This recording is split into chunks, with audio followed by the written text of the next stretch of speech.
지난 시간에 하나님의 가족 안에서 태어난 것에서 말씀드렸죠. 이번에는 거기에 이어서 이 새로운 삶의 첫 단계가 무엇인지 살펴보도록 하겠습니다.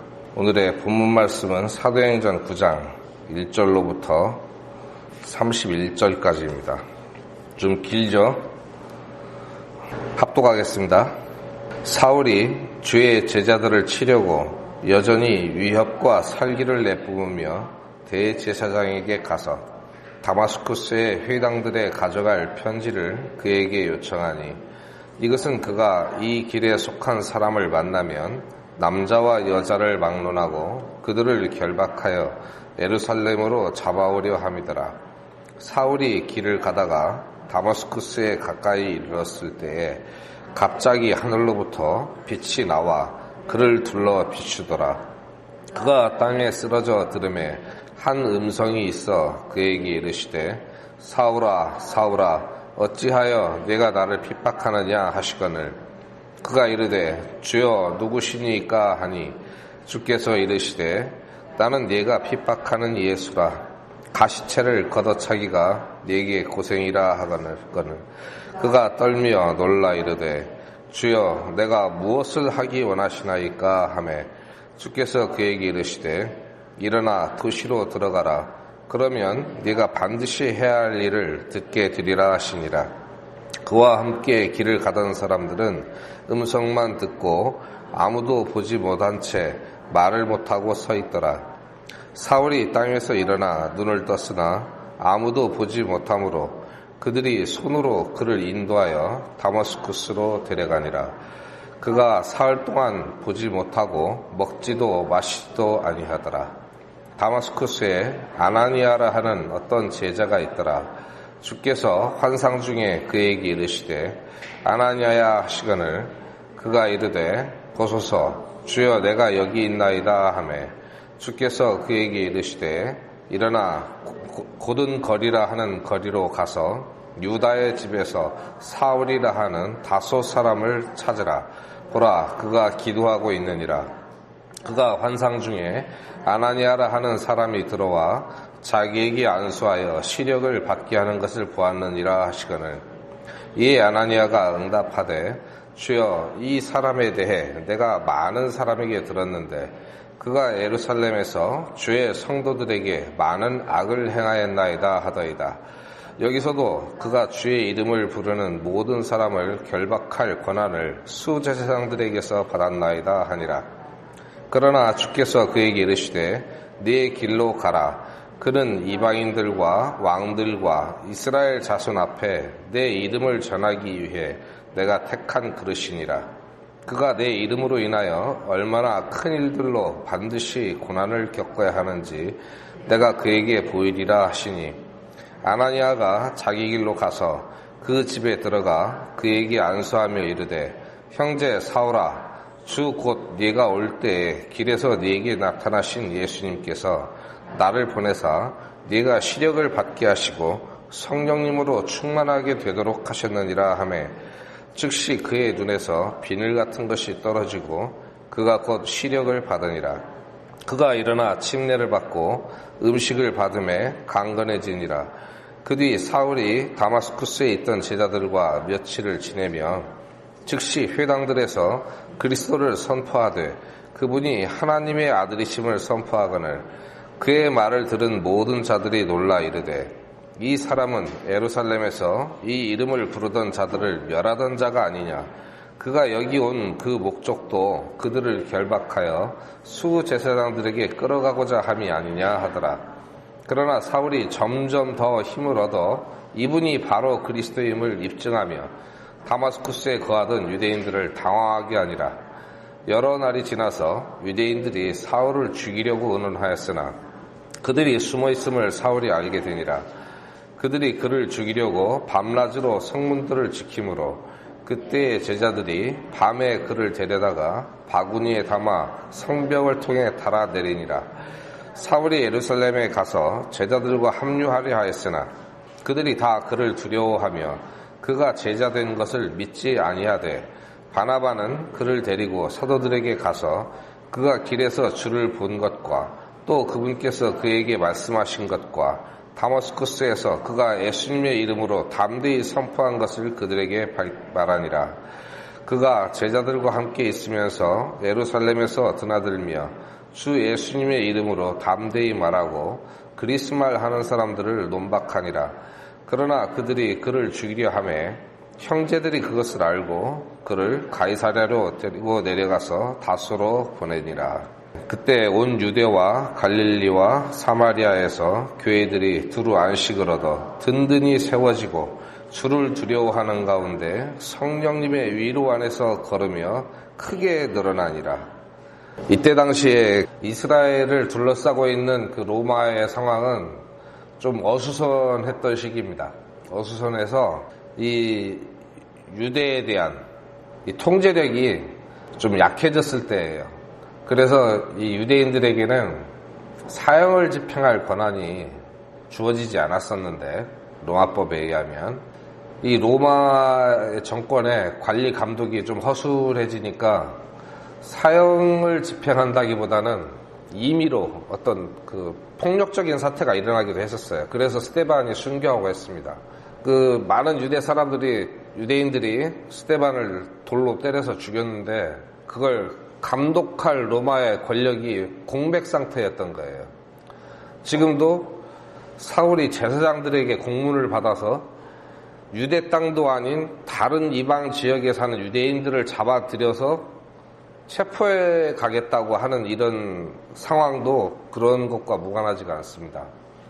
이 사람들에게는 이런 원래 권한이 없었어요. 수제사장들이. 물론 이제 종교에 관한 그런 법을 집행할 수 있는 권한이 주어졌었는데 제사장들이 자기 백성들을 잡아다가 사형을 시킬 수 있는 뭐 그런 권한은 없었습니다. 없었는데도 불구하고 한 거예요. 거기에서 이제 이 사울이 아주 전도가 유망한 율법 학자라고 할 수 있죠. 집안 좋고 학벌 좋고 또 아주 의욕이 넘치는 그런 사람이 개혁엔 다메섹이라고 되어 있죠. 우리 원래 용어는 다마스쿠스고 거기까지 가서 이제 그리스도인들을 잡아다가 제사장들에게 넘겨주기 위해서 일종의 그 출장을 가고 있는 것입니다. 여기에서 이 사람이 주님을 만나는데 깜짝 놀라죠. 많이 감동이 되고 주님을 만난 즉시 이 사람은 그분이 하나님이시라는 사실을 알게 됩니다. 바로 주여 하고 부르시잖아요. 그 음성을 듣고 알아요. 그리고 또 무엇이 주어졌냐면은 이 사람이 눈이 안 보이게 됐어요. 침례자 요한의 아버지가 사가랴든가요? 하나님의 그 계시를 딱 보고 벙어리가 됐었죠. 한참 동안. 그래서 유대인들은 이 벙어리가 된다든지 눈이 안 보인다든지 이런 현상이 있으면은 이 사람이 하나님의 계시를 받았구나 이렇게 인식을 합니다. 그래서 사울에게도 아마 그래서 이런 표적을 주신 것 같아요. 단순히 자기의 느낌이 아니라 자기 몸에 나타나는 표적으로서 확실히 하나님을 만났다. 그런 표적을 본인도 알게 하고 그 동행들에게도 같이 알게끔 하기 위해서 이런 표적을 주신 것으로 보입니다.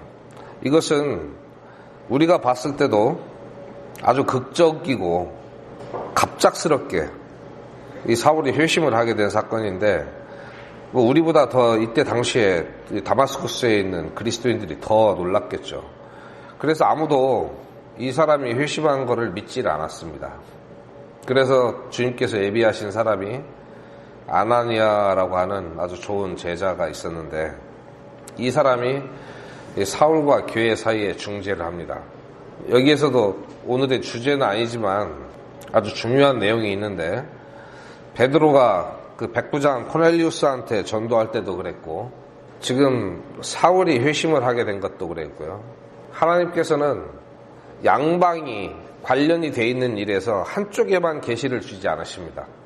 사울이 주님을 만났으면 그거를 증명해 줄 사람이 반드시 존재하게 된다는 거예요.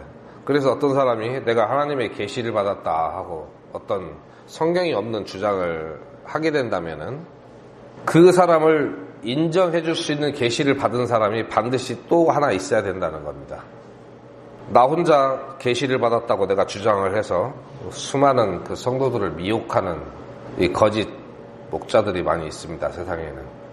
여기서 만약에 사울이 구원받은 사실을 주님께서 아나니아에게 계시를 주셔서 알려주시지 않았으면은 사울은 교회에서 인정받을 방법이 없습니다. 그리고 사울에게도 누군가가 찾아와서 안수를 해서 네 눈을 고쳐줄 거라고 주님께서 그 사울에게 계시를 주지 않았으면 아나니아가 찾아와서 내가 주님이 보내서 왔다 그러면 사울이 그 사람을 어떻게 믿을 거예요. 그래서 자기 혼자 집이나 산속에 가서 뭘 하라고 이렇게 명령을 받은 것은 뭐 그럴 리도 없겠지만 우리가 그렇다 치고 그냥 그러면은 그렇게 하세요 하면 되는데 나 혼자만 관계된 문제가 아니라 다른 사람하고 혹은 교회들과 관련된 그 문제에 있어서는 반드시 그 사람의 계시를 증명할 다른 형제를 주님께서 보내주신다는 거예요. 그래서 혼자 주장하는 그 계시는 100% 사기라고 보시면 됩니다. 성경에서는 항상 그래요. 베드로가 그 백부장한테 전도할 때도 그랬죠. 가기 싫다고 하는 거 주님께서 그 벌레들 잡아 먹으라고 하시면서 환상 속에서 그 계시를 주셨는데 백부장에게도 역시 계시를 주셨어요. 베드로라는 사람이 널 찾아올 거다. 근데 만약에 그런 계시가 없는데 베드로가 자기 혼자 계시를 받았다고 그 백부장을 찾아가가지고 전도를 하면 그 사람이 믿겠습니까? 하나님이 보낸 사람인지? 그런 식으로 일하시지 않으신다는 거죠, 주님은. 다시 오늘의 주제로 돌아가서 이 바울의 회심은 회심하는 사람들의 샘플이라고도 할 수가 있는데 꼭 바울처럼 모든 사람이 구원을 받는 건 아닙니다. 아주 특이한 경우에 아주 갑자기 회심을 했고 이 사람의 그 구원받은 순간과 곧바로 이어지는 이 과정은 그리스도인의 신앙생활의 어떤 도입부, 시작되는 그 시기를 압축적으로 상당히 보여주고 있기 때문에 실제적인 의미가 있습니다. 그리고 이것은 오늘 또 하나님이 하시는 일입니다. 어디서거나 주님께서는 마음이 정결한 자, 하나님을 찾는 자들을 하나님이 또 찾으십니다. 사도행전 2장 47절에 보면은 하나님을 찬양하며 온 백성에게 호감을 얻으니 주께서 구원받아야 할 자들을 날마다 교회에 더하시니라. 하나님의 백성들이 하나님을 찬양하고 온 백성에게 호감을 얻는 이런 신앙생활을 하고 있다면 하나님께서는 그 교회에 구원받아야 할 자들을 더해 주신다는 겁니다. 그건 주님께서 하시는 일이에요. 그 다음에 또 뭐 교회가 할 일도 있지만 주님께서도 그냥 우리 보고 전도하라고 맡겨놓으시고 방치하고 계시지 않는다는 겁니다. 우리가 믿음 위에 올바로 서면 우리에게 구원받아야 할 자들을 보내주십니다. 오늘 우리가 공부하려고 하는 그 내용은 사울이 회심한 직후에 했던 그 경험들, 그 일들을 중심으로 의미를 좀 찾아보고자 합니다. 이 사람이 그리스도인이 된 후에 그 전에는 이제 유대 교인이었죠. 다마스쿠스로 가는 이 길에서 주님을 만난 다음에 처음에 한 일이 뭐냐면은 충성을 고백한 거예요. 그 즉시로. 그게 뭐냐면은 6절에 주여 내가 무엇을 하기 원하시나이까 하고 말한 겁니다. 이것은 무슨 뜻이냐면 나는 주님이 시키는 일이면 무엇이든지 하겠다는 뜻이에요, 이게. 우리는 보통 그 구원을 받았다, 뭐 예수님을 믿었다 그러면은 이제부터 주님이 나한테 뭘 주실까 이걸 기대를 하잖아요. 보통 사람들이 보통 예수 믿으면 복 받는다고 하니까. 그런데 복 받죠, 물론. 그런데 항상 물질적인 복만 추구합니다. 근데 신약 성경에는 구원받은 그리스도인들에게 하나님께서 물질적인 복을 주신다고 약속하신 곳은 한 군데도 없습니다. 하늘에 속한 영적인 복을 주신다고 했죠. 물론 그리스도인에게 물질적인 복이 전혀 없다는 그런 뜻은 아니에요. 그리고 18절에 보면은 아나니아를 만나서 이제 눈이 보게 된 그 직후에 침례를 받았습니다. 이때 당시에 침례는 단순히 물속에 들어갔다 나오는 종교적인 그 요식 행위가 아니었고 예수님의 그 죽으심과 부활에 연합했다는 믿음의 표시였어요. 그래서 유대인들이 눈을 시퍼렇게 뜨고 그리스도인들을 잡아 죽이려고 하고 있는 그런 분위기 속에서 침례를 받는다고 하는 것은 예수님에 대한 신앙 고백이에요. 그리고 이것은 주님의 명령이고요. 명령에 순종하는 것이죠. 몇 년 전에 그 요한도 요단강에서 백성들에게 침례를 줬고 예수님도 요한에게 침례를 받았습니다. 그리고 예수님의 제자들도 침례를 받고 예수님을 대신해서 많은 사람들에게 침례를 베푸는 일이 있어요. 그때는 회개의 침례였습니다. 유대인들이 자기들의 더러운 그 죄를 씻고, 즉 마음을 정결하게 하고 주님께 나오게 하기 위한 그 회개의 침례였었고요. 예수님께서 부활하신 이후에 그리스도인들이 받은 침례는 예수님의 그 고난과 죽으심과 장사지됨과 그 부활에 영적으로 연합됐다는 것을 고백하는 것입니다. 그래서 이 침례는 예수님께서 분명하게 명령을 하셨기 때문에 교회들이 구원받은 성도들에게 꼭 베풀어야 되는 것입니다. 마태복음 28장 19절에 보면 그러므로 너희는 가서 모든 민족들을 가르치고 아버지와 아들과 성령의 이름으로 그들에게 침례를 주며 이렇게 명령하셨어요. 그래서 구원받은 그리스도인들은 구원받고 할 수 있는 한 가장 빠른 시간 안에 침례를 받아야 됩니다. 물론 침례를 안 받는다고 구원이 무효가 되거나 이런 건 아니에요. 우리가 주님의 명령이기 때문에 그 말씀에 순종하고 그 명령을 존중하는 것입니다. 오순절날에도 베드로가 복음을 선포했을 때 많은 사람들이 자기들의 죄를 깨닫고 난 다음에 사람들아, 형제들아, 우리가 어찌할꼬 하고 물었을 때 베드로는 뭐라고 했냐면은 사도행전 2장 38절에요. 이에 베드로가 그들에게 이르되 회개하고 너희 각 사람이 예수 그리스도의 이름으로 침례를 받아 죄들의 사면을 받으라. 그리하면 너희가 성령님을 선물로 받으리니 하고 그 방법을 가르쳐 주었습니다. 죄인들이 어떻게 해야 되느냐? 첫 번째 회개해야 됩니다. 요한이 예수님이 오시기 전에 침례를 준 것도 회개의 침례입니다. 그 요한의 침례를 받았던 사람들이 예수님께로 간 거예요. 그 침례를 안 받았던 사람들이 누구인지 한번 생각을 해보세요. 제사장들, 바리새인들, 사두개인들, 서기관들, 관원들, 이 사람들은 주님을 믿지 않았어요. 왜? 자기들이 죄인이라고 생각한 적이 없습니다. 의로운 사람이라고 생각하는 그 사람들은 침례를 안 받았어요. 그래서 예수님께서 하늘의 왕국의 복음을 선포를 하셔도 믿지를 않았어요. 이때도 베드로가 회개했다는 건 뭡니까? 이 사람들이 무슨 죄를 지적을 받았습니까? 예수님을 너희가 하나님의 아들이시고 메시아이신 예수님을 너희가 십자가에 못 박아 죽였다. 그 죄를 지적을 받았잖아요. 즉 여기서 회개를 한다는 얘기는 자신의 죄를 뉘우치고 돌이킬 뿐만이 아니라 내가 예수님을 죽였다는 그 죄를 인정하는 거예요. 우리가 생각하는 단순한 회개가 아니에요. 이 사람들에게는 직접적으로 예수님을 십자가에 못 박은 그 죄를 베드로에게 추궁을 당한 상황이기 때문에 거기에 대해서 걱정을 하는 거예요. 우리가 어찌할꼬? 이 죄를 어떻게 해결할 것이냐. 그래서 이 사람들에게 회개는 우리가 생각하는 것보다 좀 더 실제적이고 직접적으로 이 두려운 죄들을 돌이키는 것을 말합니다. 뭐 지나가다가 남의 밭에서 무 뽑아먹은 이런 죄를 생각할 수 있는 상황이 아니에요. 그래서 그 죄를 회개한다는 것은 곧 예수님을 하나님의 아들로 인정하는 그 내용도 포함이 되는 거예요. 자기들이 하나님의 아들을 죽였다고 지금 지적을 받았으니까. 이 사람들의 회개는 바로 구원으로 연결되는 거예요. 그래서 예수님을 인정하기만 하면 유대인들은 그분이 곧 하나님께서 보내신 메시아라는 사실을 인정하는 게 되는 거기 때문에, 그리고 침례를 받으라. 주님의 그 죽으심과 부활에 연합하라는 거예요. 그러면은 죄들의 사면을 받는다. 죄들이라고 그랬죠. 원죄가 아닙니다. 자기들이 살면서 지은 죄들을 말하는 거예요. 하나님은 아담이 지은 원죄 때문에 우리를 심판하시는 게 아닙니다. 구약성경 여러 곳에 그 아비의 죄로 자식에게 죄를 묻지 않는다는 말씀들이 많이 있어요. 다 자기 죄로 심판을 받는 거예요. 이 사람들은 무엇을 회개했어요? 원죄를 회개했습니까?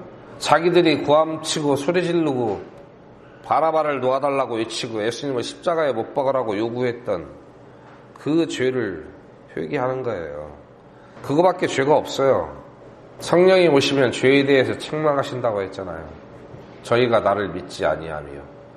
예수님의 십자가의 죽으심으로 세상의 모든 죄는 다 사면됐습니다. 그걸 믿기만 하면 다 용서받아요. 그런데 예수님을 안 믿는 죄는, 그거는 사하심을 받지 못합니다. 그게 용서받지 못하는 죄입니다. 그래야 하면 어떻게 해요? 성령님을 선물로 받으리니. 많은 사람들이, 세상의 기독교인들이 성령 받으려고 많이 기도를 하는데요. 그 기도한다고 오는 게 아니에요. 죄의 사함을 받고, 즉 회개하고 예수 그리스도의 그 보혈의 능력을 진심으로 받아들이고, 그냥 누가 이렇게 외워서 기도하라고 해서 하는 그런 거 말고요. 한 점 의심 없이 그 예수님의 피에 죄의 사함의 능력을 믿고 구원을 받으면 선물로 주시는 거예요. 성령을. 선물을 자기가 막 달라고 떼써갖고 받을 수 있는 게 아닙니다. 그리고 성령을 받은 사람은 외적으로 아무런 표시가 나지 않습니다. 그 성령님이 오셔야지만이 이 사실을 믿을 수가 있는 거예요. 우리가 죄를 회개하는 단계에서부터 사실은 성령님이 도와주고 계십니다. 그렇게 해서 우리가 자기 죄를 깨닫고 예수 그리스도의 이름, 즉 그분의 신격과 그분이 하신 일과 하신 일의 효과를 믿는 것을 말합니다. 아주 구체적으로. 그것이 영적 침례입니다. 예수님의 죽으심과 부활에 내 마음으로부터 연합하는 것. 그것이 영적 침례고, 그것을 외적으로 표현하는 것이 물속에 들어갔다 나오는 거예요. 내가 주님과 함께 죽었다가 다시 살아났다는 걸 표현하는 것이거든요. 그래서 침례를 받는 거예요. 군대에서 이렇게 수도꼭지에다 호스 꽂아갖고 물 뿌리는 그런 세례는 아무 의미가 없어요. 믿음이 전제돼야 됩니다. 침례 받는다고 구원받은 것도 아니에요. 그래서 우리가 물로 받는 침례는 내가 영적으로 주님의 죽으신 다음에 장사 지내셨잖아요. 그죠? 그게 물속에 들어가는 거예요. 사람이 물에 들어가면 죽잖아요.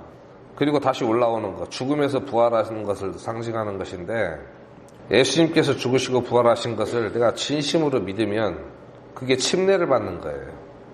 그것을 겉으로 눈에 보이게 표현하는 게 물로 침례를 받는 거예요. 그 신앙 고백이라는 것이죠. 그래서 이 사람들이 침례를 받았다는 것은 베드로가 선포한 예수님이 하나님의 아들이시라는 것, 그리고 너희가 그분을 십자가에 못 박아 죽였다는 그 죄에 대해서 회개를 하고 예수님을 메시아로 인정했기 때문에 침례를 받을 수 있었던 겁니다. 그걸 인정 못하면 침례 못 받죠. 받기도 싫죠. 왜 물속에 들어가고 싶겠어요. 옷만 버리지. 그래서 믿음 없는 사람들이 물속에 들어갔다 나오는 거는 정말 옷만 버리는 거예요. 아무 의미가 없습니다. 침례교 중에도 침례를 받아야 구원받는다고 주장하는 이단들이 있습니다. 전혀 사실이 아니죠. 왜? 베드로가 침례를 받아 죄들의 사면을 얻으라 이렇게 말을 했다는 거예요. 이 말씀의 의미를 이해를 못하는 사람들이에요. 그 사람들은. 그래서 우리가 구원을 받기 직전부터 우리를 회개하게끔 하시고 우리 죄를 깨닫게 하시고 예수님의 그 십자가의 그 피의 공로를 믿게 하시는 분도 성령님이십니다. 성령님이 도와주십니다. 내 마음이 준비가 되면. 그리고 죄의 사함을 딱 받으면 성령님이 우리 안으로 들어오십니다. 그때는 밖에서 도와주시는 게 아니라. 그래서 그 결과 어떻게 됐습니까? 2장 41절에 그때 그의 말을 기쁘게 받아들인 자들이 침례를 받으매 바로 그날에 3,000혼가량이 그들에게 더해지니라. 혼은 사람을 말합니다. 아직도 모르시는 분을 위해서 설명을 드리면 하나님께서 흙으로 사람을 만드시고 그 코에다가 숨을 불어넣으셨어요. 그게 하나님의 영을 불어넣으신 거거든요. 그래서 사람이 혼이 된 거예요. 그래서 혼이라는 의미는 흙으로 만든 몸과 하나님의 영이 결합된 존재를 혼이라고 하는 거예요. 근데 보통 지금은 이제 혼과 영을 거의 구분 없이 씁니다.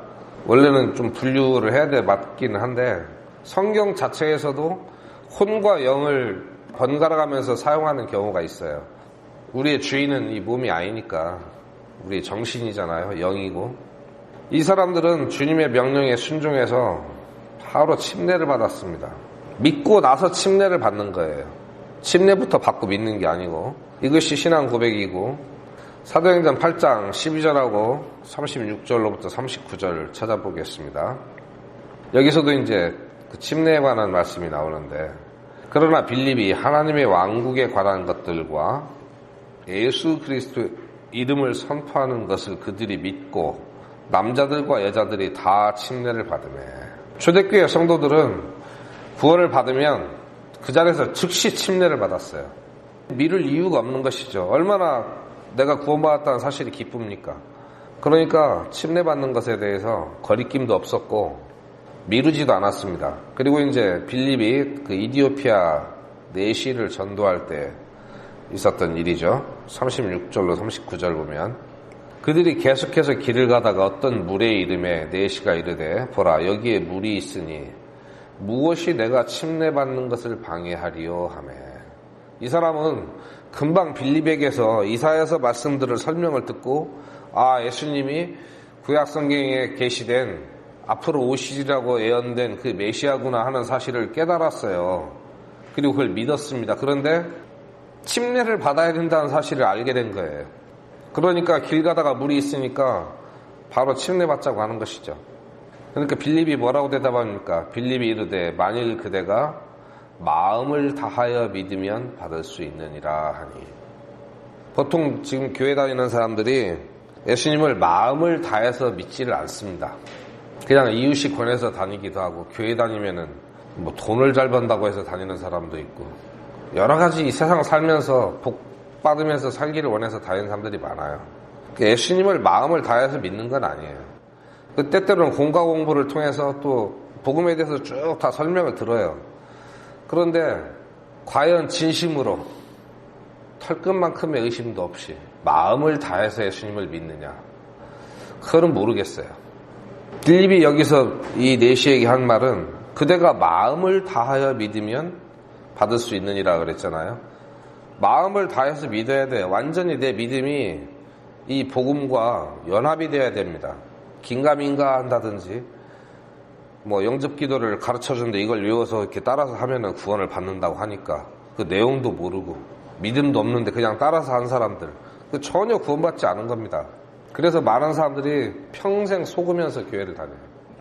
자기가 구원 받은 줄 알고 다니다 보면 구원을 받겠지 하는 사람도 있고 고민하는 사람도 있고요. 참 문제입니다. 뭐 세례를 주던 침례를 주던, 구원받은 사람이 세례 받는다고 해서 구원이 무효가 되는 건 아니에요. 다만 주님의 명령이 아니라는 것이죠. 그것은 침례를 변질시킨 것이기 때문에 문제가 되는 것이지, 좌우간 침례가 됐건 세례가 됐건 마음을 다하여 믿는 사람에게만 주는 거예요. 그래서 이 사람들이 그 뒤에 보면 빌립과 내시가 둘 다 물속에 내려가니 그가 내시에게 침례를 주니라. 그들이 물속에서 나와 올라올 때 주의 영께서 빌립을 채워가심으로 내시는 그를 더 이상 보지 못하더라. 내시는 기뻐하며 자기 길을 가되 그랬습니다. 그래서 이때 당시에 믿는 즉시 침례를 받는 것은 너무 당연시 됐습니다. 이 침례에 관해서 언급된 내용 구절들을 쭉 다 적어놨으니까 찾아보시기 바랍니다. 이것은 어떤 교파적인 문제가 아니에요. 우리가 침례교회라서 침례를 받는 게 아닙니다. 예수님의 명령이기 때문에 침례를 받는 것이에요. 그리고 이건 성경의 문제입니다. 교회나 교파의 문제가 아니에요. 성경을 올바로 믿느냐 안 믿느냐 하는 그 문제입니다. 요한복음 14장 15절에 너희가 나를 사랑하면 내 명령들을 지키라 그러셨습니다. 예수님께서. 그러니까 이 예수님의 명령을, 침례를 주라고 하는 이 명령을 안 지키는 사람들은 예수님을 사랑하지 않는 거예요. 그러면 왜 그렇게 침례를 안 주고 다 세례를 줍니까? 그거는 자기 교단의 명령을 더 존중하기 때문에 그래요. 시킨 대로 안 하면 출교당하니까 목사회에서 제명당하고. 그게 더 중요한 거예요. 예수님의 명령보다. 성경은 그렇게 돼 있지만 우리 교단에서는 그걸 못하게. 그럼 교단이 더 중요한 거죠. 그 사람이 예수님을 중요시하는 사람입니까? 물론 무조건 침례를 주라는 게 아니에요. 마음을 다해서 믿는 사람, 즉 진심으로 복음을 믿는 사람. 이 바울은 좌우간 구원 받자마자 침례를 받았어요. 그리고 나서 그 다음에 한 행동이 뭐냐면은 이 교회의 교제 안에 들어왔습니다. 즉시 하나님의 자녀들하고 연결이 되었어요. 이것을 물론 아나니아가 중재를 했죠. 이게 굉장히 중요합니다. 사람이 거듭나면 즉시 하나님의 자녀들을 찾아야 돼요. 그래서 그 안에서 교제를 해야 됩니다. 먹고 사는 문제의 교제를 말하는 게 아니에요. 믿음의 교제를 하는 거예요. 구원만 받고 혼자 있는 사람들은 대부분 이단 사상에 많이 빠집니다. 자기 혼자 성경을 자기 수준에서 해석을 하고 자기가 생각하는 하나님을 섬겨요. 내가 하나님께서 원하시는 사람이 되려고 하는 게 아니라 자기가 원하는 하나님을 섬겨요. 성경이 없는 하나님의 이미지를 만들어 놓고 그런 경우가 많습니다. 상당히 조심해야 돼요. 대부분 신실한 믿음으로 출발했던 분들이 그렇게 됩니다. 신앙에 관심이 없는 사람들은 그렇지도 않아요. 그 사람들은 오히려 겉보기 아무 문제가 없어 보여요. 관심이 없으니까 추구하는 게 없어요. 그런데 어떻게든지 신앙생활을 해보겠다고 잘 해보려고 노력하는 분들이 그런 엉뚱한 데 빠집니다. 노력을 하는데 길을 잘 못 찾은 거예요. 일반 교회에서도 마찬가지예요. 제가 젊었을 때 겪었던 왕중생파 이런 데 빠지는 사람들 보면은 신앙생활에 관심이 없는 사람들은 이단에 안 빠져요. 목사가 하는 말도 관심이 없고 이단이 하는 말도 별 관심이 없어요. 그런데 정말 주님 뜻에 맞게 잘 살아보고 싶은 사람, 지금 내가 사는 이 모습보다 좀 더 나은 신앙생활을 추구하는 분들이 이단에 빠집니다. 거기에 내가 알지 못하는 뭔가가 있을까 싶어가지고 호기심에 갔다가 빠져들어가는데 마음은 있는데 자기 안에 이 성경 지식이 부족하니까 미혹이 되는 거예요. 그런데 이제 이 사울은 준비가 되었던 사람이에요. 교회를 핍박했던 사람이지만은 성경을 매우 잘 알고 이 사람이 자기가 하는 일이 하나님을 위하는 일이라고 생각하고 했던 사람이란 말이에요. 아마 유대인 중에 복음을 전하기에 이만큼 준비가 된 사람은 없었을 겁니다. 그래서 우리가 보면은 교회는 한 50년 다니는데 구원을 못 받은 사람들이 있어요. 그런 분들이 구원을 받으면 신앙생활이 아주 매우 빠르게 성장을 합니다. 그분의 신앙이. 왜 그러냐면은 그동안에 봐놓은 말씀들이 있어가지고 성경 말씀이 어렵지가 않은 거예요. 그리고 그 전에 몰랐던 말씀들이 보면 이해가 되니까 바울이 그런 경우라고 보시면 돼요. 이 사람은 구원을 못 받았지만 구약 성경에 대해서 아주 해박한 사람이에요. 구원을 받자마자 예수님이 누구신지 알게 되고, 물론 하나님께서 훈련시키는 과정이 있었는데 바로 이 복음을 선포하는 전선에 투입할 수 있는, 이건 뭐 사병이 아니라 장군급의 병사죠. 그런데 이렇게 똑똑하고 훌륭한 사람이라 할지라도 이 사람은 교회 안에서 교제하고 신앙생활 하는 것을 배웠어야 돼요. 이것은 교회와 그 개인의 연합입니다. 연합. 혼자는 안 된다는 거예요. 하나님은 우리가 구원받은 다음에 아무리 잘난 사람이라 할지라도 혼자 신앙생활하는 걸 원하지 않으십니다. 주님께서 바울의 신앙 고백 이후에 침례를 받고, 주님께서 바울을 어디로 인도하셨어요? 교회로 인도하셨잖아요. 맨 처음에. 그래서 그 지역에 있는 교회로 인도하신 거예요. 그래서 영적으로 연합되는 그런 그 과정을 인도를 하신 거예요. 이런 것들을 보면은 그리스도인과 교회는 반드시 연합을 해야 되고요. 어디 멀리 데리고 간 거 아니에요. 그 지역에 있는 교회로 데리고 갔습니다. 이것이 아주 초신자들이 따라해야 할 어떤 모범적인 사례라는 것을 기억하시기를 바랍니다. 그 다음에 이 사람은 즉시 예수님을 하나님의 아들이라고 선포하기 시작을 했어요. 어디를 가든지 그렇게 했습니다. 그 전에는 예수님을 사기꾼이라고 여기고 예수님 믿는 사람들을 이단이라고 생각하고 잡아들이려고 했던 사람인데, 자기가 딱 믿게 되니까 그 즉시로 하나님의 아들을 선포를 했어요. 이것은 우리가 구원을 받았으면 하나님의 은혜를 받은 거잖아요.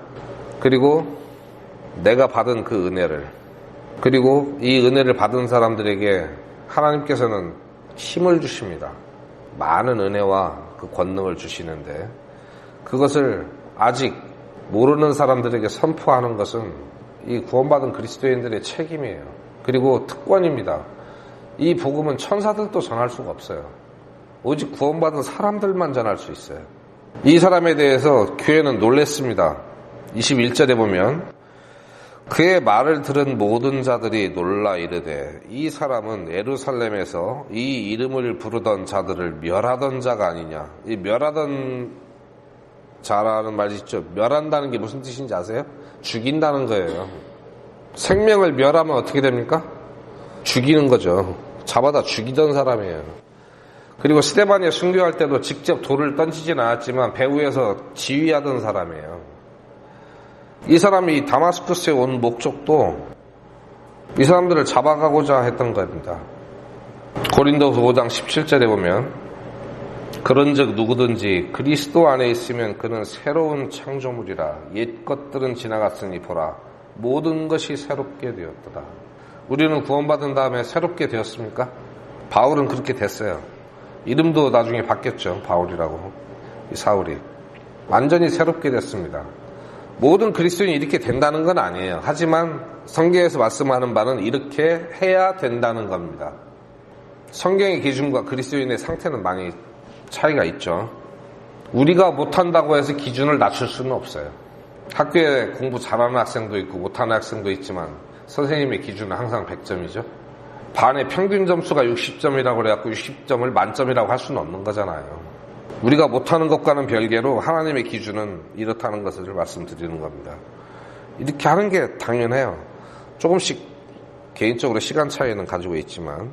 그리고 이 사도 바울은 자기가 알고 있던 지식과 교회를 통해서 많지는 않지만 예수님에 대해서 전해 들은 내용들이 있을 거 아닙니까? 그래서 이 사람은 점점 더 힘을 얻어서 말씀을 선포했습니다. 22절에 보면은 그러나 사울은 점점 더 힘을 얻어 이분이 바로 그리스도의 힘을 입증하며 다마스쿠스에 가던 유대인들을 당황하게 하니라. 유대인들이 생각할 때 이 사울은 자기들의 믿음을 대변하고 이 이단 종파들, 예수를 믿는 이단 종파들을 처리해 줄 수 있는 아주 훌륭한 병사였었는데 갑자기 이 사람이 돌아서 가지고 자기들한테 예수님이 하나님의 아들이시라고 선포를 하니까 당황하는 것이죠. 당황할 줄 몰랐을까요? 우리가 구원받은 다음에 이런 이야기 합니다. 내가 여태까지 교회를 안 다녔는데 어느 날 갑자기 교회 다닌다고 집에 가서 부모님한테 전도를 하면은 식구들이 당황하지 않을까? 좀 서서히 해야지. 기회를 봐가면서. 이런 사람 전도 못합니다. 바로 해야 되는 거예요. 바로. 사울은 몸과 영혼이 다 같이 점점 힘이 좋아진 거예요. 사흘 동안 먹지도 못하고 마시지도 못했다고 했었잖아요. 그러면서 이제 사울이 몸이 회복이 됨과 동시에 영적인 성장도 굉장히 빨리 이루어진 것이죠. 그래서 그러면은 여기서 끝이냐? 그게 아니에요. 우리는 은혜 안에서 자라야 됩니다. 베드로후서 3장 18절에 보면 오직 은혜 안에서 자라고 우리 주 곧 구원자 예수 그리스도를 아는 것에서 자라라. 그분께 영광이 이제와 영원토록 있기를 원하노라. 아멘. 지난 시간에 사람이 태어나야지 자랄 수 있다고 말씀드렸죠. 보통 교회들은 자라다가 보면 태어난다고 생각을 합니다. 그러니까 생전 구원을 못 받는 거예요. 사람이 하나님의 자녀로 태어나야지 그 다음부터 은혜 안에서 자라는 것이죠. 어떻게 구원 안 받은 사람이 자라다가 보면은 태어납니까? 구원받는다는 말이 새로 태어난다는 말이잖아요.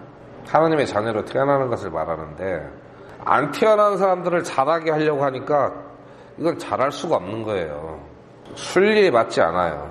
그래서 우리가 주님 안에서 은혜로 새롭게 태어났으면 은혜 안에서 자라야 됩니다. 근데 은혜 안에서 태어나고 세상에서 자라려고 하는 사람들이 있어요. 자라지 않습니다. 메말라 갑니다. 그리고 이 사람은 자라는 속도가 무척 빨랐어요. 갈라디아서 1장 17절, 18절 말씀 보시면 예루살렘으로 나보다 먼저 사도가 된 자들에게 올라가지도 아니하였으며 오직 아라비아로 들어갔다가 다시 다마스쿠스로 돌아갔노라. 그 뒤 3년이 지나서 내가 베드로를 만나려고 베르살렘에 올라가 그와 함께 15일을 지냈으나. 여기 지금 사도행전에는 안 나오는데 바울이 나중에 고백을 합니다. 여기서 복음을 전하다가 성령께서 이 바울을 아라비아로 데리고 가셨어요. 그 사막을 말합니다. 아라비아, 다른 말로 아랍입니다. 아랍. 사막 지역으로 가는데 옛날에 구약시대의 대언자들도 많이 그랬고 또 침례를 주었던 그 요한도 광야에서 생활을 했잖아요. 그리고 짭지만 예수님도 광야에서 사탄에게 시험을 받으셨어요. 이 광야는 하나님께서 자기 종들을 훈련시키고 단련시키는 장소입니다. 먹을 것도 없고 물도 없고 아무것도 없는 상태에서 오직 주님만 의지하고 사는 법을 배우는 곳이에요. 바울도 아라비아로 들어갔다가 다시 다마스쿠스로 돌아왔다고 했습니다. 햇빛 뜨겁고 모래밖에 없는 그 광야에 왜 갔겠어요? 성령께서 인도하셔서 이 사울을 훈련시켜서 다시 교회로 보내신 거예요. 그리고 나서 3년이나 있다가 베드로를 만나려고 예루살렘을 갔습니다. 즉 우리가 신앙생활을 하는 것은 있잖아요. 구원받은 다음에 교회와 이 교제를 시작하는 게 첫 번째고요. 두 번째는 성령님의 인도하심을 받아서 내 믿음이 연단을 받아야 돼요. 이것은 교회에 유명한 사람들을 만나러 가는 것보다 훨씬 중요한 거예요. 세상 사람들은요, 유명한 사람 만나는 걸 좋아합니다. 어떤 교회 목사는 2천만 원, 어떤 교회는 500만 원. 그렇게 안 내면 목사가 안 만나주는 교회도 있어요. 불국사 주지도 500만 원 줘야 만난다고 하더라고요. 그냥 안 만나준대요. 세상 사람들은 어느 단체나 그 교파나 교단에서 유명한 사람들 만나는 걸 굉장히 영광으로 알아요. 제가 아는 사람은 티벳까지 가가지고 달라이라마를 만나고 온 사람도 있어요. 한번 만나는 게 그냥 굉장히 영광으로 알아요. 얼마나 힘든 줄 아세요? 가다가 고산병으로 피토하고 쓰러지고 그래요. 강도 만나 죽을 수도 있어요. 그 마을 사람들이 잘 아는, 인정하는 사람을 가이드로 쓰지 않으면 그냥 가다가 강도 만나 죽습니다. 이 티벳이. 거기까지 가서 만나고 와요. 영광으로 알아. 일생의 영광으로. 근데 바울은 그러지 않았다는 거예요. 오직 주님의 인도하심을 따라 살고 나중에 시간이 될 때 베드로 만나러 갔어요. 초대교회에서 가장 유명한 사람이 베드로 아니에요? 지도자고? 그런 거에는 이걸 일부러 피하지도 않았지만 그걸 추구하지도 않았다는 거예요. 오직 주님의 인도하심을 따라서 자기가 연단을 받고 앞으로 이 복음 전할 사역자로서의 필요한 그 훈련을 받았다는 거죠. 물론 그것도 자기 뜻으로 한 게 아니에요. 주님께서 인도하신 겁니다. 그러면 우리가 예수님을 믿게 되면은 이제부터 모든 것이 잘 풀리고 은혜롭고 평화롭고 그럴 거라고 생각을 하는데 성경에 보면은 믿음이 좋은 사람들은 전혀 그렇지 않았어요. 그때부터 바로 이제 고난이 시작이 됩니다. 반대가 극심하고 심지어 핍박을 합니다. 사도행전은 우리가 읽었던 본문 사도행전 9장 23절에 보면은 여러 날이 지나서 유대인들이 사울을 죽이려고 의논하였으나 그렇죠. 이제 예수 믿고 복 받았는데 일반 신자도 아니고 복음을 담대하게 선포하는 하나님의 일꾼이 되었는데 이 사람에게 다가온 복이 뭐냐면은 누군가가 죽이려고 한다는 거예요. 그리고 사울이 회심했을 때 주님께서 이 사람에게 육신적인 축복을 약속하신 적이 없어요. 16절에 보면은 그가 내 이름으로 인하여 얼마나 큰 일들로 반드시 고난을 겪어야 하는지 내가 그에게 보이리라 하시니 이때 이제 구원 받은 지 하루나 이틀밖에 안 됐는데 앞으로 고난 받아야 될 거를 예수님이 계시로 보여주실 거라고 말씀했어요. 이미 봤다는 얘기예요. 이 사울은 앞으로 자기가 어떤 삶을 살지. 그래서 우리가 주님께 충성하려면, 주님의 군사가 되려면 대가를 지불할 준비가 돼 있어야 됩니다. 그냥 막 저절로 좋은 게 막 나에게 오는 게 아니에요. 그 반대로 안 좋은 것들이 나에게 옵니다. 예수님을 반대하는 자들은 예수님의 이름을 선포하는 것 자체를 반대하니까요. 말씀해 보면 누가복음에 나와 있는 말씀 여기 적어놨는데 눈으로 따라 읽어주시기 바랍니다. 어떤 사람이 내게 오면서 자기 아버지나 어머니나 아내나 자녀나 형제나 자매나 참으로 자기 생명도 미워하지 아니하면 능히 내 제자가 되지 못하고, 누구든지 자기 십자가를 지고 나를 따라오지 아니하는 자도 능히 내 제자가 되지 못하리라. 이와 같이 너희 중에 누구든지 자기의 모든 소유를 버리지 아니하는 자는 능히 내 제자가 되지 못하리라. 예수님의 제자가 된다는 것은 이 육신적인 손해를 많이 감수해야 된다는 거예요. 심지어는 자기 생명도 미워해야 된답니다. 자기를 미워하라는 뜻이 아니에요. 이게 반어법인데, 예수님을 너무나 사랑한 나머지 자기 목숨까지도 미워하는 자처럼 보이는 것을 말하는 거예요. 자기 형제 자매를 미워하는 것도 마찬가지예요. 실제로 미워하라는 게 아니라 예수님을 너무 사랑하다 보니까 식구들은 미워하는 것처럼 보이는 것을 말하는 거예요. 그 정도로 주님을 사랑하라는 거예요. 그리고 예수님을 믿게 되면은 어떤 일이 있냐면, 마태복음 5장 11절로 12절 말씀에 나로 인해 사람들이 너희를 욕하고 핍박하며 너희를 대적하여 거짓으로 온갖 종류의 악한 것을 말할 때에 너희에게 복이 있나니.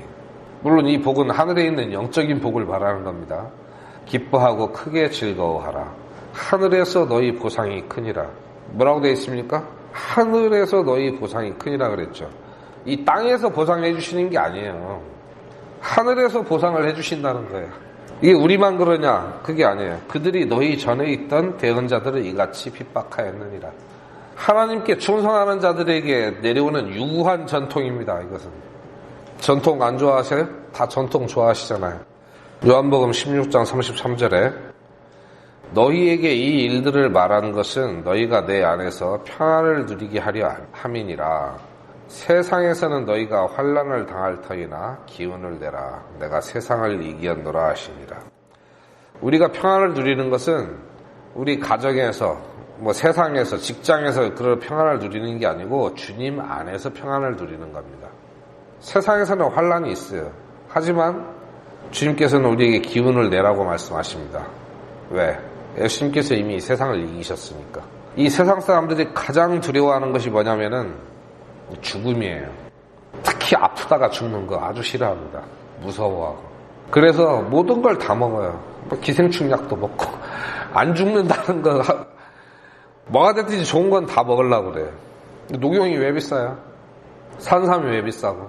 그거 먹으면 좀 하루라도 더 살까 하고. 비싸도 사 먹는 거 아니에요?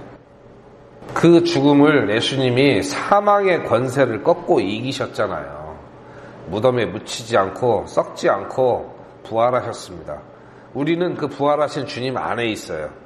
그래서 이미 세상을 이기신 주님 안에 있기 때문에 우리가 주님과 연합하기만 하면 우리도 세상을 이긴 자가 되는 거예요.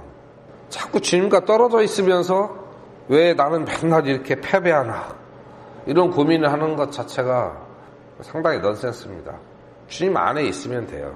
주님이 세상을 이기셨기 때문에 내가 주님 안에 있으면 나는 항상 주님과 함께 승리하는 자입니다. 왜 밖에 나가서 얻어 터지고 나는 예수 믿는데 왜 맨날 이렇게 살아야 되나, 이런 고민을 하지 마세요.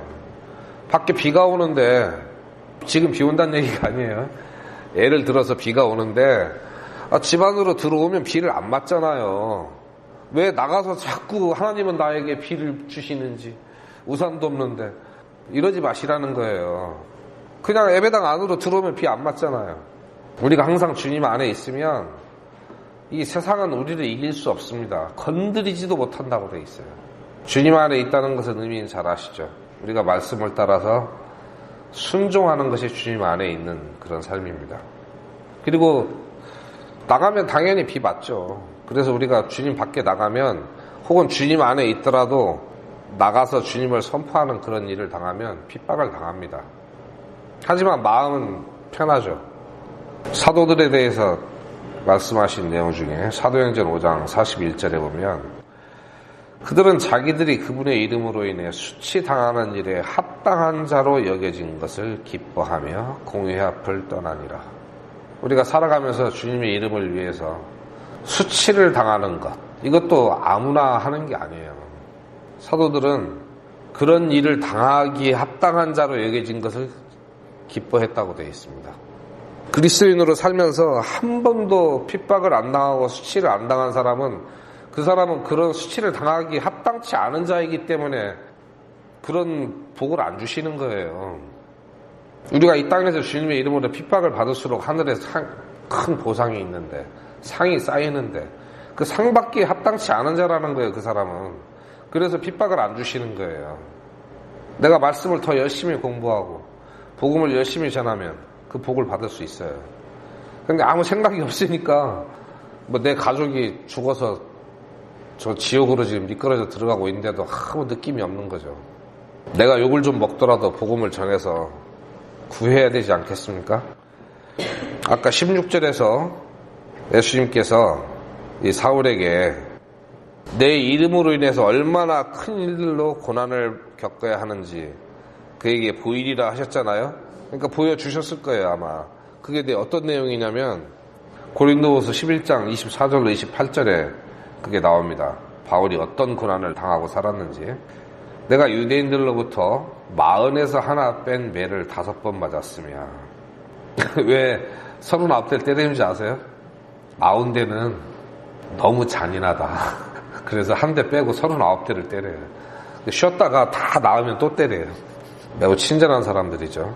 40대를 안 때리고 39대만 때리니까. 보통 한 10대 맞으면 살이 다 터지고 그래요. 39대 정도 맞으면 뭐 그 뼈가 드러날 정도로 살이 터집니다.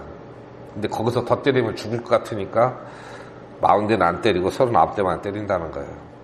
다음 3번 몽둥이로 맞고 1번 돌로 맞고 3번 파선을 당하여 한 밤과 한낮을 기품 속에 있었으며, 기품은 바다를 말합니다. 자주 여행하면서 물들의 위험과 강도들의 위험과 내 동포로 인한 위험과, 이게 제일 무서운 거죠. 내 동포로 인한 위험. 자기 형제가 자기를 죽이려고 하는 거. 다음 이교도들로 인한 위험과 도시에서의 위험과 광야에서의 위험과 바다에서의 위험과 거짓 형제들 가운데에서의 위험을 당하였고, 또 지치고 아프고 여러 번 밤을 새우고 굶주리고 목마르고 여러 번 금식하고 추위를 당하고 헐벗었노라. 밖에 있는 그 일들 외에도 날마다 내게 닥치는 것이 있으니 곧 모든 교회를 위하여 염려하는 것이라. 이 내용을 보시면 사람이 세상에서 당할 수 있는 모든 위험을 다 당했어요. 자기가 형제라고 여기는 유대인들, 그리고 그보다 더 가깝게 여기는 형제들 가운데 또 거짓 형제들이 있어가지고 위험을 당했는데, 이것은 다 밖에 있는 것들이라는 거예요. 내 몸 밖에 있는 것. 그 안에 또 뭐 있어요? 이런 고난들을 당하는 가운데 날마다 모든 교회를 위해서 염려하는 것. 이것은 이제 마음고생이, 자기 마음에 교회를 위해서 염려하는 것, 기도하고. 교회에도 많은 위험이 있으니까요. 이단들, 불순종하는 자들, 그리고 교회가 정상적으로 성장을 해야 되는데 그러지 못하고 있는 교회들도 생각하면 마음이 아팠겠죠. 이것은 이 중에 한두 가지만 당해도 사람이 참 살기가 힘든 그런 고난이에요. 고난 백화점 같아요. 모든 게 다 있어요, 이게. 그런 가운데서도 자기 걱정을 하는 게 아니라 교회를 위해서 걱정하는 사람. 이 모든 것을요, 모르고 당한 게 아니라 다메섹에서 예수님을 만난 이후에 바로 하루 이틀 지나기 전에 예수님이 이걸 다 보여주셨다는 거예요. 네가 이렇게 당할 거라는 거를.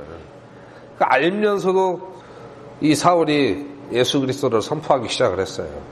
다 알면서. 그리고 유대인들이 죽이려고 했지만 내부에서도, 교회에서도 초창기에 사울을 의심했잖아요. 26절에 그 내용이 나오죠. 그 다마스쿠스에서는 이제 인정을 받았어요, 어느 정도. 그런데 이제 사울이 예루살렘으로 가니까 25절하고 26절 사이에 한 3년 지났다고 보시면 맞지 않을까요? 예루살렘에 언제 갔다고 돼 있어요? 3년 후에 갔다고 돼 있죠. 아까 바울의 고백에 3년 후에 갔어요. 사울이 예루살렘에 가서 제자들과 합류하려 하였으나 그들이 다 그를 두려워하며 그가 제자가 된 것을 믿지 아니하되. 내가 이제 새 사람이 됐는데 아무도 안 믿어줘요. 이것도 참 힘든 거죠. 그래서 이 바나바라는 좋은 형제를 보내서 사울이 교회의 사도들에게 인정을 받을 수 있도록 이렇게 조치를 해줍니다. 이 바나바를 보내주신 하나님께 감사드립니다. 결국에는 이 바울은 예루살렘의 그 교회에서 인정을 받았습니다. 사실 모든 교회, 본교회가 예루살렘 교회 아니에요? 그리고 이 사도들도 훌륭했어요. 옛날에는 교회의 원수였지만 이 사람이 확실히 회심하고 예수 그리스도를 주님으로 선포했다는 그런 한 형제의 증언으로 인해서 바울을 환영했어요. 28절에 보면 그가 제자들과 함께 있으면서 예루살렘에서 드나들며 그랬죠. 교회에 꺼리낌 없이 왔다 갔다 하면서 교제를 했다는 거예요. 이 모든 것을 이루시는 분은 하나님이십니다. 고린도전서 1장 9절에 너희를 부르사 자신의 아들 예수 그리스도 우리 주와 교제하게 하시는 하나님은 신실하시도다. 정말 내가 거듭난 성도라면은 이 거듭난 성도들을 만나게 해주십니다. 그리고 그들과 교제할 수 있게 해주십니다. 왜? 그 교제 안에서 주님의 은혜가 공급이 되기 때문에. 그리고 그것은 사람들끼리의 교제로 머무는 것이 아니라 성령님과 함께하는 교제이기 때문에 이게 필요한 것이죠. 모든 태어난 아기가 가정이 필요하잖아요. 그것과 같은 거예요. 우리는 하나님의 자녀로 태어났기 때문에 하나님의 가정에 들어가서 그 가족들과 함께 생활하게 되는 거예요. 영적으로도 그런 과정을 하나님께서 인도해 주십니다. 우리는 그러면 어디서 그 교제를 찾을 수 있습니까? 각자 생각을 해보시기 바랍니다. 그 다음에 이 사람은 자기 고향으로 돌아갔어요. 사울을 가리켜서 다소 사람이라고 하잖아요. 이게 타르소스라고 하는 건데 원래 지명이 우리 성경에 이제 다소로 되어 있습니다. 제자들하고 함께 어울리면서 출입을 하고 할 때 그 다음에 29절 이 사람이 이제 예루살렘에서도 예수 그리스도를 선포했습니다. 주 예수님의 이름으로 담대히 말하고 그리스말 하는 사람들을 논박하니라. 이것은 이제 헬라어를 쓰는 유대인들이죠. 이 유대 땅에는 헬라주의자들이 사실 많이 있었어요. 모두가 골수 바리새파 아니면 사두개파라고 생각하시면 안 됩니다. 이 사람들은 아주 소수예요. 느헤미야 시대 때부터 이 헬라 문화를 끌어들이고 거기에 동조하고 이방인들과 어울리고 하는 사람들은 많이 있었고요. 물론 이제 신실한 사람들도 그리스 지역에서 살던 사람들이 있고 또 예루살렘에도 그 사람들이 들어와 있었고 뭐 그런 상황에서 헬라주의자들 이들이 예수님을 반대하는 자들이 있었는데 그 사람들에 대해서도 또 이제 논박을 하고 그랬죠. 그러니까 이제 이 사람들이 또 사울을 죽이려고 해요. 복음만 전하면 죽이려고 해요. 지금 우리는 얼마나 좋습니까? 복음 전한다고 누가 우리 죽이려고 합니까? 리스트는 작성하고 있을 거예요. 나중에 죽이려고. 지금은 안 그래요. 옛날에 요즘도 그런지 모르겠는데 안식일교하고 여호와의 증인들은 자기들이 복음을 전했는데 자기들 복음이에요. 성경 복음 말고 안 받아들이는 사람 있잖아요. 그 사람의 주소하고 이름을 다 적어서 교단에 보고했어요. 지금도 한지는 모르겠어요. 왜 그런 줄 아세요? 나중에 죽이려고 그러는 거예요. 자기들이 정권 잡으면. 그거 다 천주교에서 다 수집해요. 안식일교나 여호와증인이나 다 이게 천주교에서 만든 종교잖아요. 유사기독교. 기독교인들이 혹은 세상 사람들이 이 복음을 믿는 것을 방해하기 위해서 유사기독교를 만들어가지고 가짜 복음을 전하는 겁니다. 그 명단이 왜 필요하겠어요? 한번 생각을 해보세요. 나중에 숙청 대상으로 삼는 거예요. 안 받아들이는 사람들. 집중적으로 잡아들여야 될 사람들. 그 명단을 수집하고 있는 거예요. 이 사람들도 좌우간 뭐 명단 필요 없죠. 자기 눈앞에서 복음만 전하면 죽이려고 하니까 형제들이 30절에 그것을 알고 그를 가이사랴로 데리고 내려가서 다소로 보내니라. 자기 고향으로 보냈어요. 사도 바울의 고향으로. 이것은 불가피한 측면도 있지만 당연한 거예요. 왜 그러냐면 우리는 구원을 받으면 맨 처음에 자기 가족들, 친지들에게 복음을 전해야 됩니다. 사도 바울은 다마스쿠스에서 그리고 예루살렘에서 자기가 예수 그리스도의 종이라는 것을 입증을 했습니다. 확실하게 회심한 하나님의 종이다. 그 다음에 하나님의 섭리라고 느껴지는데, 처음에 다마스쿠스에서는 유대인들이 죽이려고 했었고, 예루살렘에 오니까 이제 그리스말 하는 유대인들이 또 죽이려고 하고, 그래서 형제들이 생각한 게 이 사람을 집으로 보낸 거예요. 자기 고향으로. 마가복음 5장 19절과 누가복음 8장 39절 보겠습니다. 예수님께서 그를 허락하지 아니하시고 그에게 이르시되 집으로 네 친지들에게 돌아가 주께서 너를 위해 얼마나 큰 일들을 행하시고 너를 불쌍히 여기셨는지 그들에게 고하라 하시니. 예수님이 병을 고쳐준 사람이 예수님을 따라가겠다고 하니까 나를 따라오라고 하지 않고 네 집으로 가라 그랬어요. 이때 또 같은 말씀인데 누가복음 8장 39절에 네 집으로 돌아가 하나님께서 너를 위해 얼마나 큰 일들을 행하셨는지 보이라 하시매, 그가 자기 길로 가서 예수님께서 자기를 위해 얼마나 큰 일들을 행하셨는지 온 도시에 두루 알리니라. 이 사람들은 시킨 것보다 더 했어요. 집으로 돌아가서 알리라고 했는데 자기 집뿐만이 아니라 온 도시에 예수님께서 하신 일을 선포를 했습니다. 우리 형제 자매님들은 구원받은 후에 가족들을 전도하기 위해서 얼마나 노력을 했습니까? 내가 구원받은 후에 가족들 앞에서 간증을 하신 적이 있습니까? 하나님께서 나를 위해서 예수 그리스도를 보내시고 그분께서 하신 일로 인해서 내가 모든 죄들을 사면받고 구원받아서 이제 천국에 갈 수 있는 자격을 얻었다. 이 사실에 대해서 얼마나 간증을 하셨는지 생각해 보시기 바랍니다. 이게 예루살렘에서 시작한다는 의미입니다. 누가복음 24장 47절에 보면은요, 또 회개와 죄들의 사면이, 이것은 예수 믿는 데 있어서 반드시 선행되어야 되는 조건입니다. 회개와 죄들의 사면, 죄의 사함에 대한 확신이 없으면 안 돼요. 그건 구원이 아니에요. 교회를 100년 다녔어도 내가 영접 기도를 몇 번을 했든지 그건 상관이 없어요. 그 사람의 마음속에, 그 마음 깊은 곳에 진정으로 내가 지옥에 갈 수밖에 없는 아주 흉악한 죄인이라는 사실을 깨닫고 하나님 앞에서 그것을 부끄러워하고 두려워하고 회개하는 일이 필요합니다. 그 다음에 예수 그리스도의 십자가의 복음이 믿어지면 그게 죄들의 사면을 받게 되는 거예요. 이게 없이 그냥 예수 믿는다고 하는 건 이건 거짓말이에요. 그리고 성경에 있는 기독교가 아니에요, 그것은. 그래서 예수님께서 오시기 전에 요한이 먼저 온 거예요. 백성들을 준비시키려고. 그 준비가 뭐냐면은 회개시키는 겁니다. 그래서 예수님이 3년 반이라는 짧은 기간 안에 사역을 하실 수 있었던 거예요.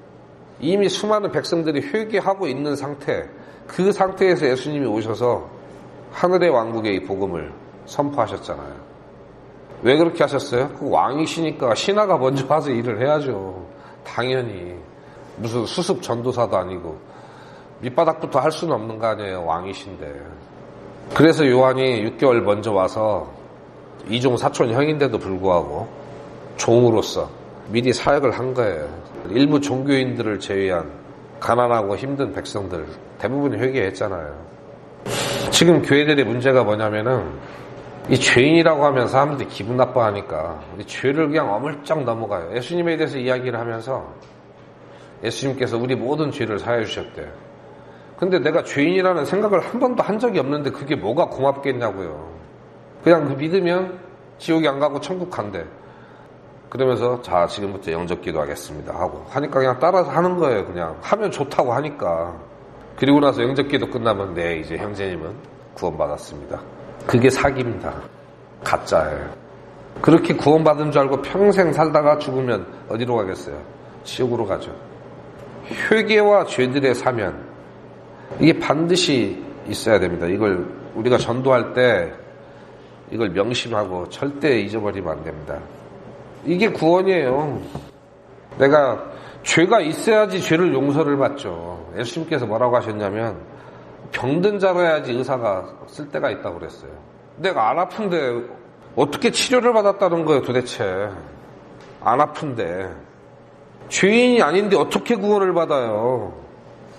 한 번도 자기가 심각하게 죄인이라고 생각했던 적이 없던 사람이 구원을 받았다.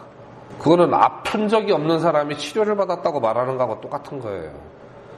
입장을 바꿔놓고 생각을 해보세요. 내가 의사인데 어떤 사람이 내 병원에 와갖고 치료를 받은 적이 없어요. 하다못해 뭐 반창고 하나 붙인 적이 없는데 자기는 나한테 와서 치료를 받았다고 그러고 떠들고 다녀요. 그러면 그 의사가 봤을 때 어떻게 생각해야 돼요? 그 사람은 저 사람은 우리 병원이 아니라 정신병원으로 가야 되겠구나 이렇게 생각할 거 아니에요?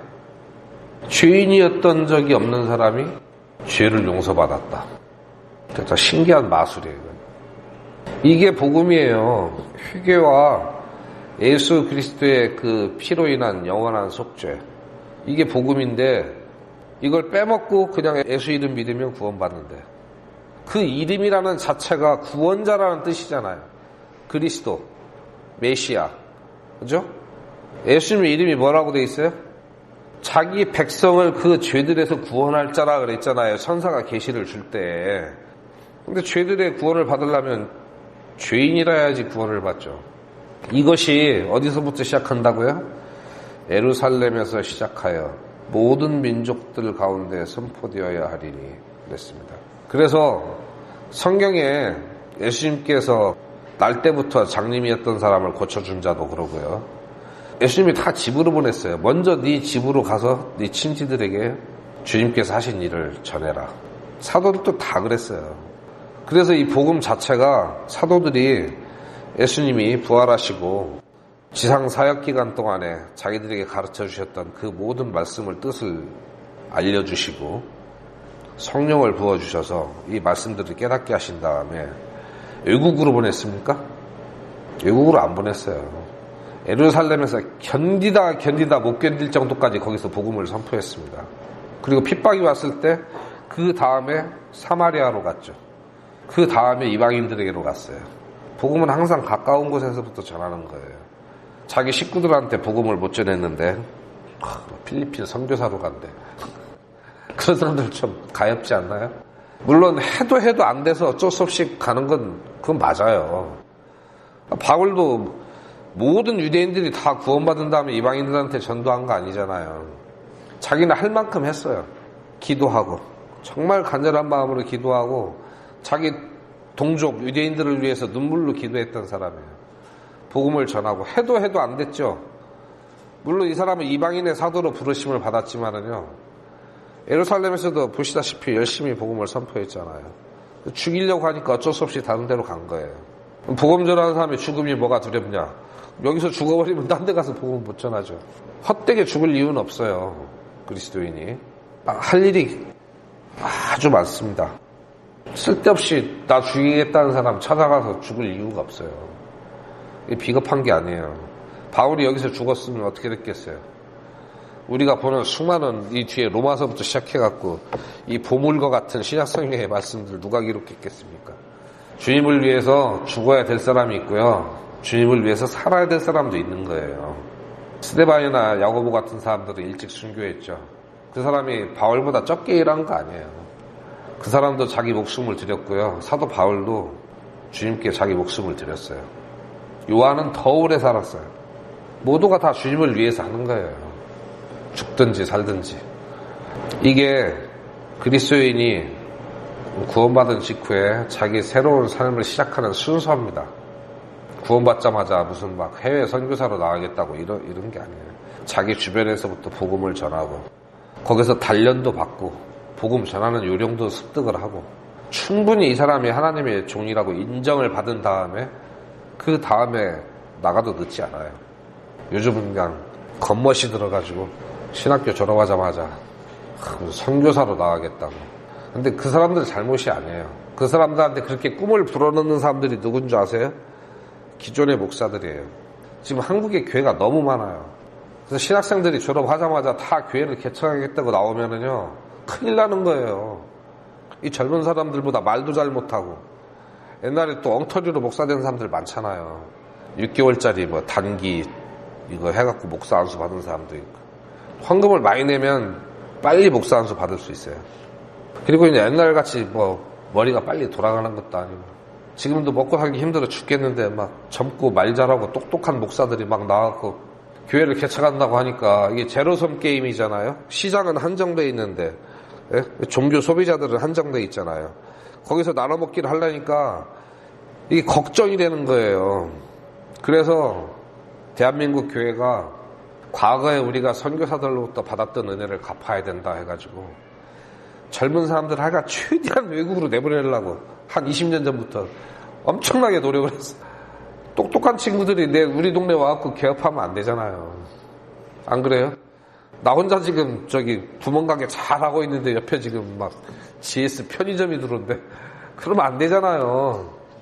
그래서 우리나라가 이 선교를 아주 잘하는 것은 아니고 선교사를 많이 내보내는 나라가 됐어요. 울어야 할지 웃어야 될지. 잠재적인 경쟁자를 제거하기 위해서 선교사를 많이 내보내는 그런 나라가 됐습니다. 그러거나 말거나 우리는 성경대로 하면 됩니다. 먼저 자기 가족들한테서부터 내가 그리스도인이라는 사실을 인정받기 시작해야 돼요. 내가 진정한 그리스도인이라면 복음을 전했을 때 가족이 구원을 받거나 핍박을 하거나 둘 중에 하나일 겁니다. 이게 시작이에요. 이걸 일찍 시작하는 사람도 있고 늦게 시작하는 사람도 있는데 아무리 오래 걸려도 이거부터 시작을 해야 돼요. 이렇게 나가야 되는 거예요. 작은 것에서부터. 주님께서 말씀하시기를 작은 것에 충성된 자가 큰 일에도 충성된다고 했어요. 자기 가족에게 입도 뻥끗 못하는 자가 어디 나가서 타지에 가서 복음을 선포하겠다는 거예요. 가족에게 충분히 선포한 다음에 그래도 안 되면 나가면 돼요. 왜? 얼만큼 해야지 할 만큼 한 건지는 저도 모르겠어요. 얼만큼 해야 되는지. 하지만 각자의 마음속에 주님께서 주시는 그 생각이 있을 겁니다. 만약에 나 구원받은 지 지금 몇 년 됐는데 아직까지도 이거 못했다. 그럼 어떻게 하면 돼요? 지금 시작하면 돼요. 친구들에게, 가족들에게. 친지가 뭐예요? 친척과 자기 지인들. 저는 복음 전하기 시작하니까 3개월 만에 모든 친구가 다 끊어지더라고요. 제가 선택한 게 아니에요. 그 친구들이 저를 싫어하게 되는 거예요. 만나기만 하면 자꾸 예수님 믿으라고 하니까. 지난 시간에는 구원받는다는 게 무엇인지, 하나님의 가족으로 태어난다는 게 무엇인지 그 말씀을 찾아봤고요. 오늘은 막 태어난 사람이 신앙생활을 어떻게 시작해야 되는 것인지, 바울을 모델로 삼아서, 모델은 가장 훌륭해야 되지 않아요? 우리가 모두가 바울처럼 될 수는 없지만 가장 훌륭한 모델을 우리의 본보기로 삼아야죠. 그리고 짧은 시간 안에 이 바울은 우리 그리스도인의 신앙생활에 좀 길 수도 있는 과정을 아주 압축적으로 잘 보여주기 때문에 사도 바울이 회심할 무렵과 그 이후의 초기의 생활에 대해서 살펴봤습니다. 우리도 사도 바울처럼 할 수 있습니다. 일의 어떤 크기나 분량에서는 똑같이 할 수 없을 수도 있지만 바울이 주님의 인도하심을 받아서 겪었던 그 일들의 그 순서는 따라 할 수 있어요. 그래서 우리가 신앙생활을 하는 데 있어서는 이 순서가 상당히 중요합니다. 구원 받는 것도 그러고요. 그래서 우리가 이 사도 바울이 회심했을 무렵과 그 직후에 신앙생활의 초반기에 했던 그 순서, 이것은 사울이 자기가 알아서 마음대로 한 게 아니에요. 주님께서 이렇게 인도하신 거예요. 우리도 이런 인도를 받을 수 있기를 바랍니다. 기도하고 마치겠습니다.